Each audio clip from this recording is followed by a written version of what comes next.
Cécile. Oui, alors moi je suis née au Frec, je suis la 7e d'une famille de 8, mais en fait il y a eu 12 naissances dans la maison. Alors moi je suis né le 5/2 1935 à Loyat dans le Bourg. J'étais l'aîné, oui, je le suis toujours sans doute, mais j'étais l'aîné et mes 3 frères sont morts déjà depuis longtemps. Hein. Je suis le plus vieux qui est resté le plus longtemps. Moi, j'étais chez ma grand-mère quasiment tout le temps, quoi. Ah oui, toi, oui. Ma grand-mère et mon père étaient dans le bourg, les deux. Mais là, je connaissais tout le monde dans le secteur. Hein. Alors, ils venaient même me demander, vous n'avez pas vu Petit Jean? Pour me différencier de papa, quoi. Vous n'avez pas vu Petit Jean? Oh, si, il est par là.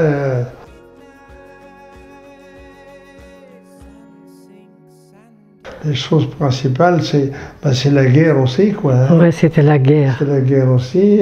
Les bombes qui tombaient, je pensais que c'était devant chez nous. Ils tombaient en fait sur Fréhel.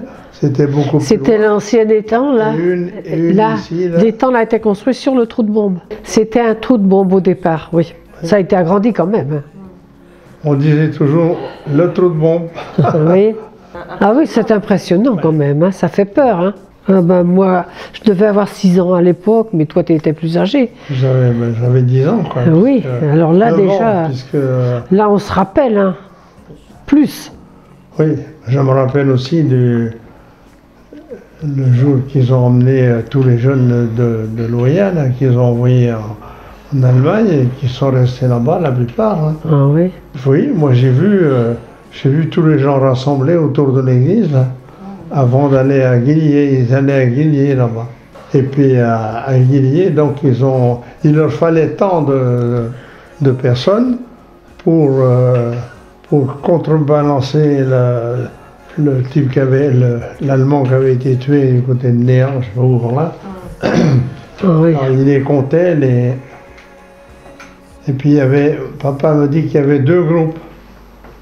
Et puis il comptait, hop, ils l'ont mis de côté. Il s'est dit, ben ça y est, moi je suis passé, quoi. Hein. Et non, c'est le contraire. Après, ils ont recompté, ils l'ont mis de l'autre côté, et puis ça s'est passé comme ça. Si bien que lui a été épargné, quoi. Hein. C'était pas rigolo quand même, des jeunes de 18, 19 ans, 20 ans, là. Ah oui. Hein, et les autres tous emmenés là-bas. Il y a les 3/4 qui sont restés, quoi. Alors pendant la guerre, là aussi, on voyait les pleurs amenés qui venaient ici chercher douce de la viande. Oui. Ben là, ils se moquaient plus des cutéreux. Hein. Ils se sont mis à 4 pattes pour avoir de... Oh là là, oui, c'était dur. C'était pas rigolo, hein. Pour eux, c'était dur, c'est sûr. Hein. Ah ben parce qu'à Ploermel, c'était plutôt des ouvriers qui étaient là, quoi. Hein. Ils n'avaient pas de... Alors, ils n'avaient pas de champs, eux autres, pour avoir des légumes et ni quoi que ce soit. Hein. Ils n'avaient pas de bêtes non plus. Donc, parce que nous, pendant la guerre, on tuait les cochons, on tuait des veaux, comme on avait besoin, quoi. Hein. Alors on n'était pas dépourvus, il ne faut pas dire. Hein. Tandis qu'à la ville, t'as rien. Hein. C'est beaucoup plus difficile. Oui, ils avaient certains peut-être un petit jardin, mais ça ne suffisait pas pour la famille. Hein. Et ils avaient en plus les bombes qui leur tombaient dessus, parce que oh là là, les Américains, quand ils venaient, ils visaient principalement la gare,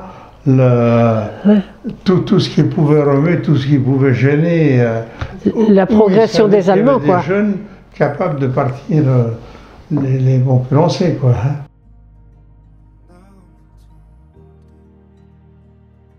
Ah ben oui, moi j'allais à l'école du Frec, à pied à ce moment-là. Hein. On n'hésitait pas, on allait du Frec à l'école, ici, tu vois, l'école, à pied. Tous les jours, Ça, c'était près, hein. C'est un village qui était près. Oui. de nous. Quand tu fallait aller jusqu'à la Vilaine là-bas Oh, ou à la vieille ville, à pied, pas d'imperméable, ils avaient un sac. Oui, quand il pleuvait, ils mettaient un sac de jute là, sur la tête. un sac à patates, qu'ils mettaient sur la tête et puis voilà, ils partaient comme ça. Et... C'était une autre époque, hein, quand même. Mais à l'école, il y avait quand même un poêle dans le milieu de l'école. L'école, la même qui existe encore là. De mon temps à moi, il n'y avait que des filles. Ben, il y avait fallait faire les devoirs. On n'avait pas beaucoup de devoirs. Fallait faire les devoirs et puis on aidait, hein, déjà. Il fallait aller au paillet, tirer de la paille pour donner aux bêtes. Parce que nous, on avait une ferme assez importante quand même, hein. Il y avait une quinzaine de vaches. 3 chevaux. On n'avait pas le temps de faire des conneries. Ah non, non. On n'avait pas le temps d'aller s'amuser à droite à gauche, hein. On était toujours occupés, quoi. Ils trouvaient des combines pour nous occuper. On laissait personne à rien faire à ce moment-là. Quand on était jeune, tu comprends, il fallait arriver de l'école, ben on mangeait un petit 4 heures quand même, là, tout le temps. On mangeait le petit 4 heures, ensuite on s'occupait des devoirs, et puis si c'était fini, bon ben on allait aider un petit peu. Un petit coup de main, peut-être pas grand-chose, mais enfin bref. La première chose que je faisais en rentrant de l'école, j'allais ouvrir le fourneau, les gazinières et tout ça pour voir s'il y avait pas, si maman n'avait pas fait comment ça s'appelle, du flan d'œuf. Du flan d'œuf. On appelait ça du flan d'œuf. Ça, j'adore ça. Et je faisais d'abord le tour avant de faire autre chose. Voilà. Ben, on avait les moyens à l'époque, on avait du lait, on avait des œufs. Oui. On avait tout ce qu'il fallait, quoi. Pas, hein. Les gâteaux, ça manquait pas. Hein.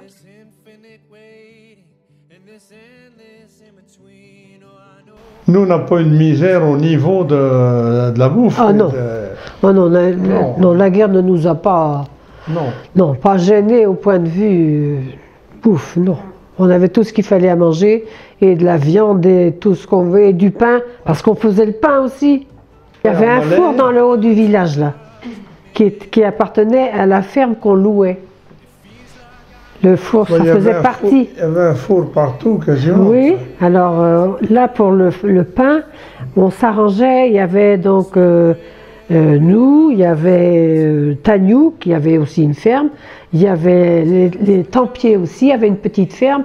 Et puis Bourdet, à côté, qui avait 2 ou 3 vaches, quoi. Alors, eux autres, tout le monde faisait son pain. Papa se chargeait de faire le levain. Et puis il distribuait à tout le monde. Chacun venait chercher à la maison sa poignée de levain. Et ensuite faisait son pain. Et quand le pain était levé, fini, prêt à enfourner, alors il y avait un n'importe lequel, quoi, ça dépendait, chacun son tour, chauffait le four. Et quand c'était chaud, allez, on apportait tout ça, on mettait à cuire, et puis c'était un petit peu la fête du village. Tout le monde était ensemble, oui. Et puis ça durait, je ne sais pas combien de temps, moi, combien qu'on mettait à cuire, mettons 1 heure, quoi. Et ensuite, quand c'était l'automne, qu'il y avait des pommes, chacun apportait un peu de pommes, puis on mettait des branches comme ça pour retrouver chacun son bien. On mettait dans le four à la suite du pain et on mangeait des pommes cuites. Alors pour nous, c'était la même chose. Il y avait un four aussi, on faisait le pain, pareil. Sauf que chez nous, c'était papa ou 2 autres qui donnaient un coup de main à chauffer le four. Et en chauffant le four, ils venaient aussi se couper les cheveux. Ah oui. Les uns coupaient les cheveux des autres.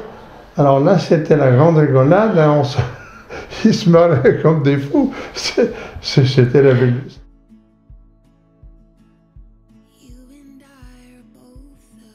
On faisait du théâtre. Les activités extrascolaires, si on faisait de la danse quand même. Tu vois, je me rappelle de ça, moi. Pas que ça de danse.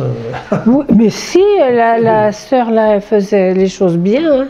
On faisait du théâtre. Oui, on faisait du théâtre, nous, quand on était plus jeunes. Enfin, plus âgés, là, déjà, quand même. Enfin, encore que j'en ai fait quand j'étais à l'école.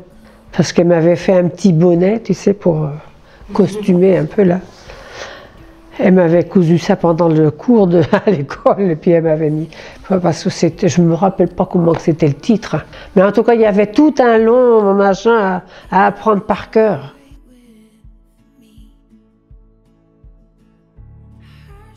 Quand on était à Loya ici, qu'on était jeune, donc, on n'avait pas de voiture, pas de, à peine un vélo. Pour aller à Pleurmel, c'est le seul moyen de transport qu'on avait. Ouais. Mais on n'y allait quasiment jamais. Parce que à Loya, dans le bourg, ou les alentours, il y avait... des commerçants. J'ai pas tout compté, mais... En voulez-vous, en voilà. Pour avoir une idée déjà, il y avait 3 bouchers ici. Il n'y en a plus. Hein. 2 boulangers. Il y avait 2 charrons. Ça, c'est les gens qui travaillaient la ferraille, par exemple les roues de charrette, tu sais, qui forgeaient, quoi, si on veut. C'était pas le forgeron. Le forgeron, lui, il faisait les fers des chevaux. Mais le charron, lui, il faisait beaucoup d'autres choses. Dans le matériel, il soudait aussi et tout ça, quoi. Hein.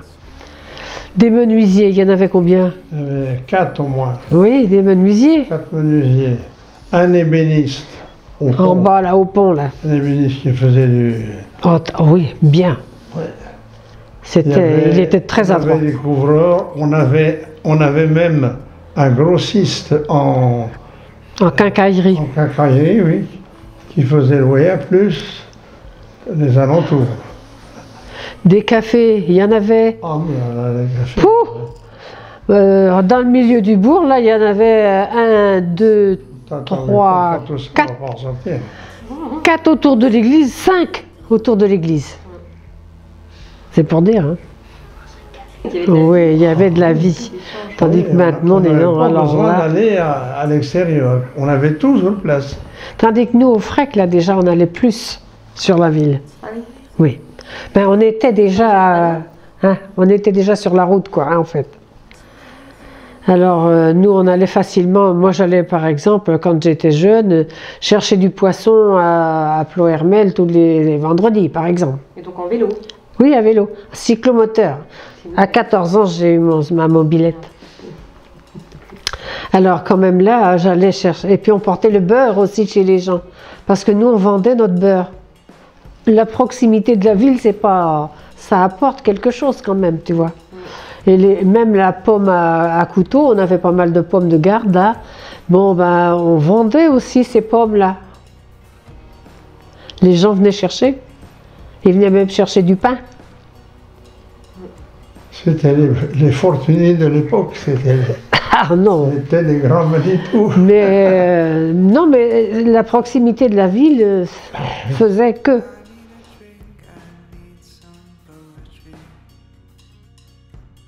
C'était pas sapé, il n'y avait rien. Ah ben non. Moi j'allais à l'école avec un short quoi. Un short, été comme hiver. Hein. T'es habitué comme ça marchait quoi. Oui, c'est comme ça. Par contre, quand il a fallu aller à l'amener pour trouver des habits, quelque chose de plus moderne un peu quoi. Hein. Alors là, il fallait donner du beurre pour obtenir il y avait un échange. Oh oui, il y avait du troc un peu. Hein. C'était pas facile. Hein. Oh non. Oui, oui ben pour s'habiller, c'était pas simple du tout.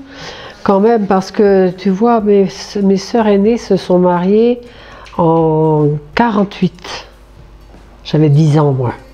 Et bien là encore, on souffrait pour avoir des habits.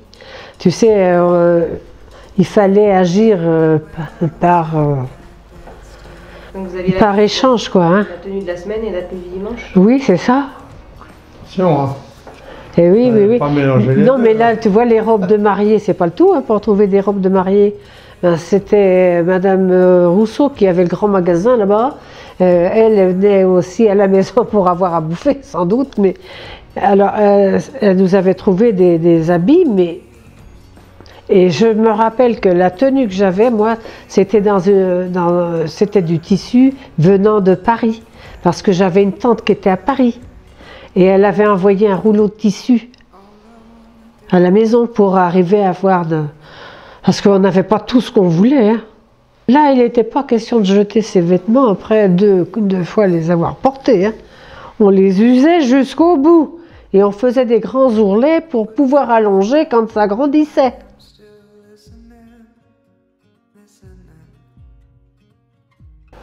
On n'avait pas de congélateur, on n'avait même pas de réfrigérateur, on n'avait rien. Non.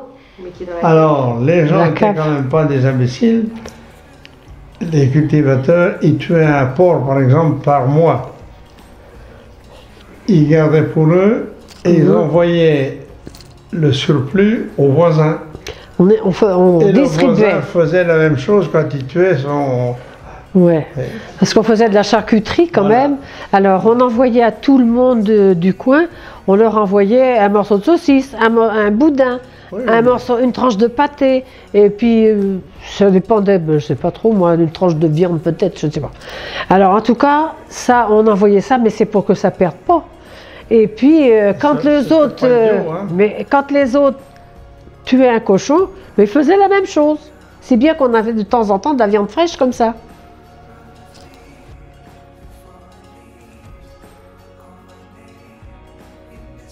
Le battage, par exemple, rien que dans le bourg, ça dure un mois.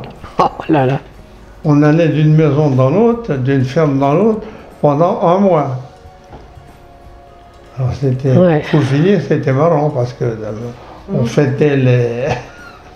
Comment qu'on la fin disait du battage La fin des battages, c'était et Nicolas.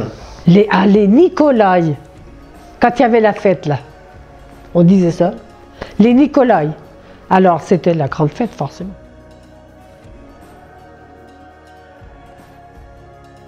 Mais le train ici, hein, il y avait la Oui, gare. à la gare, là. Moi, quand je suis revenu d'Algérie, je suis revenu à la gare. ici. Oui, moi, je suis revenue de Paris aussi, là, à la gare aussi. Il n'y a plus rien de tout ça. Non, Et tout il y a avait de la changé. marchandise qui arrivait par le Oh là là, Ah oui. énormément, hein. Oui. Tous Ici, les cultivateurs. ici, il y avait trois, comment on appelait ça, des produits du sol, des Trois marchands, quoi. commerçants Les produits commerçants. du sol. Il y avait trois à Loya. Mais ils venaient de Saint-Malo, ils venaient de Guillier, ils venaient parce que Topon et il n'y tout avait ça. pas de gare. La gare était ici. Oui. Alors donc, Pour les faisait- pommes de terre, il faisait combien 320 gauges, Jean-Daniel, je crois bien, dans l'année, de patates. de patates. Rien qu'en pommes de terre. Oui, et puis le blé aussi, ça se vendait comme ça, le blé, les pommes de terre. Les engrais qui venaient. Puis eux autres, oui, c'est ça. Les engrais, on allait les chercher là aussi. C'était une autre vie. Hein. Oh oui. En charrette, hein, bien sûr, avec ton cheval et ta charrette. C'est pas de tracteur à l'époque.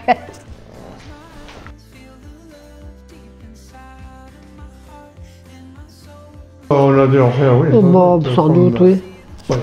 Mais on avait quand même une autre façon de vivre. Le soir, par exemple, Ouais. quand à la saison du boulot, là, quand le travail de la ferme était fini, on allait devant chez mes parents, là, sur un banc, et puis on regardait ce qui se passait. Et tous les gosses du village, parce qu'il y en avait quand même pas mal, ben, ils allaient tous jouer là devant nous. Tandis Des que fois, dans on avait les- aussi du cinéma parce que les voisins, ben, ils se battaient, l'homme et la femme. Ils lui Ah bah ouais. coinçaient, un soir, ils lui ont coincé la jambe dans la porte. C'était des scènes, mais il y avait des scènes comme ça. Le lendemain, tout allait bien.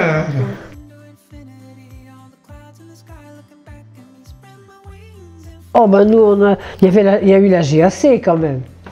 Alors la GAC, c'est On se connaissait Oui. tous les jours. Alors là, les voisins, ceux qui me connaissaient bien, disaient ben Jean, tiens, t'as Cécile, là, voilà ce qu'il te faudrait. Et, tu- Dès qu'on disait ça, zéro. Pas et puis question. finalement, on y est arrivé quand même. Pas question. Puis un beau jour, je dis, allez, il va falloir sauter le pas. Alors je lui ai téléphoné. Elle était donc. J'étais au travail. Je lui ai téléphoné. À la j'ai dit, coopérative. Tu peux pas passer ce soir au bureau? Ah si, si, comme dit.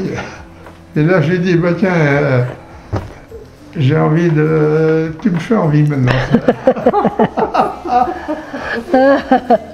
Mais tant que je n'ai pas eu franchi le pas, c'est-à-dire qu'on appelait ça Les fiançailles. les fiançailles. Les fiançailles, bon, je disais toujours, il y a peut-être aussi ça. Ah oui, parce que... Vous avez peur. Oui. Oui. Et puis après les fiançailles, fini. Confiance. Ah Ouais. oui.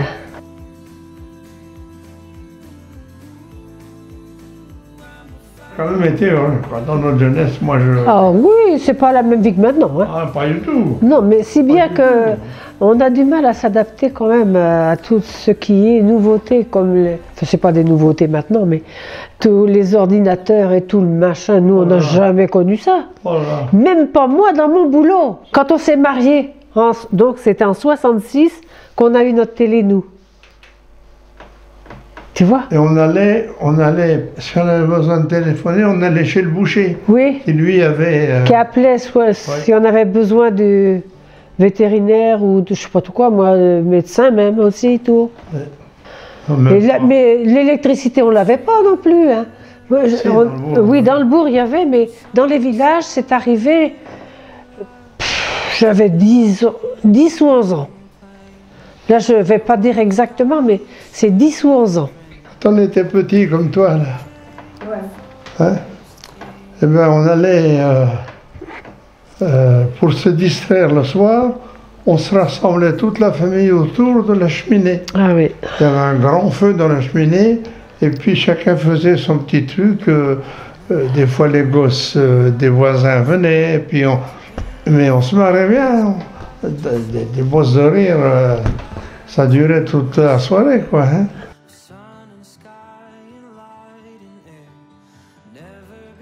Mais on se trouvait donc le jour de Noël, toute l'église archi pleine. Il y avait on entendait 2 messes de suite là. Là, il y avait la messe chantée et puis la messe basse qui suivait. C'était comme ça. Bon, bah. On dormait sans doute. On dormait pour la deuxième, hein. Mais tant qu'il y avait de la musique encore et tout ça, bon là ça marchait bien. Mais recommencer une deuxième, non. Hein. Ah. Enfin, ça se fait plus, bien sûr. Mais... Petit, ouais. C'était pas en latin toujours. Ah bah tiens. Si. Ah mince. Ah bah si, c'était en latin. On connaissait 2 langues. Oui, nous on chantait en latin comme si on comprenait quelque chose. On savait pas ce que ça voulait dire. Non mais ça fait rien, on faisait quand même, on était habitués. Ah oui. Et les gens aimaient bien. Hein. Bah oui, oui, il y en a qui avaient arrêté. Quand ça s'est passé aux Français, chacun dans sa langue, eh ben il y en a qui ont arrêté parce qu'ils n'y comprenaient plus rien. Quand on fêtait le 1er janvier, le début de l'année chez ma grand-mère, tout le monde, tout était rassemblé là. Et il y avait entre le voisin et puis ma grand-mère une cloison de bois. Dans beaucoup d'endroits, c'était comme À ça. tel point qu'ils entendaient tout ce qu'on disait, sans doute. Hein. Et puis ils venaient, tous les ans, ils venaient en disant « Ah, tiens, j'en profite tant que vous êtes tous là pour vous la souhaiter bonne et heureuse. » Voilà. C'était une formule. Et puis il avait son petit coup de rouge, avec ça, il était content. Ouais. Ouais. Oh, oui, c'était pas du tout la même vie. Non. Hein. Oh non.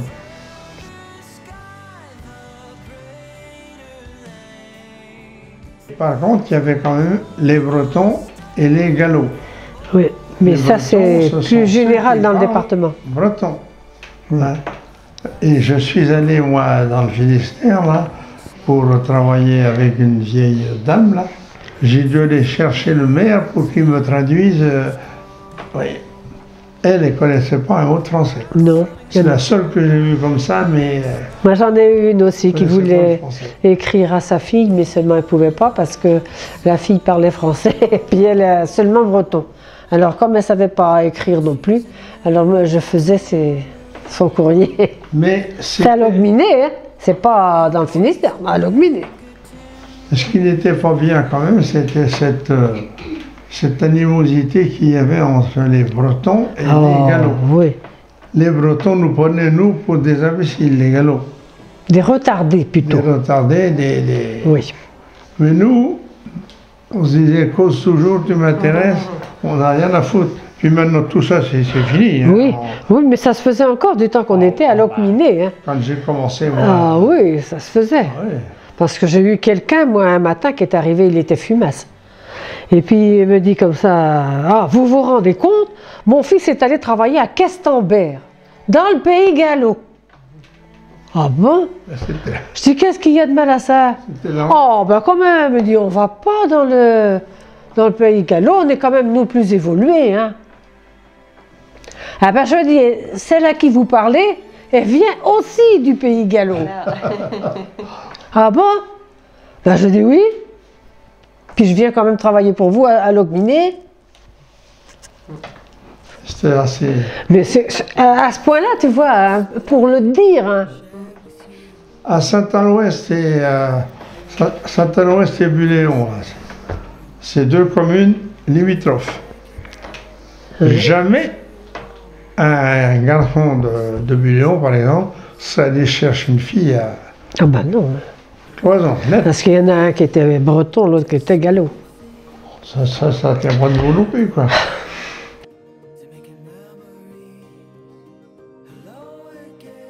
Ce qui manquerait le plus, c'est la solidarité entre les voisins. Parce que dans le temps, tout le monde se rencontrait et tout, racontait un petit peu ses misères et tout ça, mais on s'entraidait. Tandis que maintenant qu'on n'est même pas ses voisins.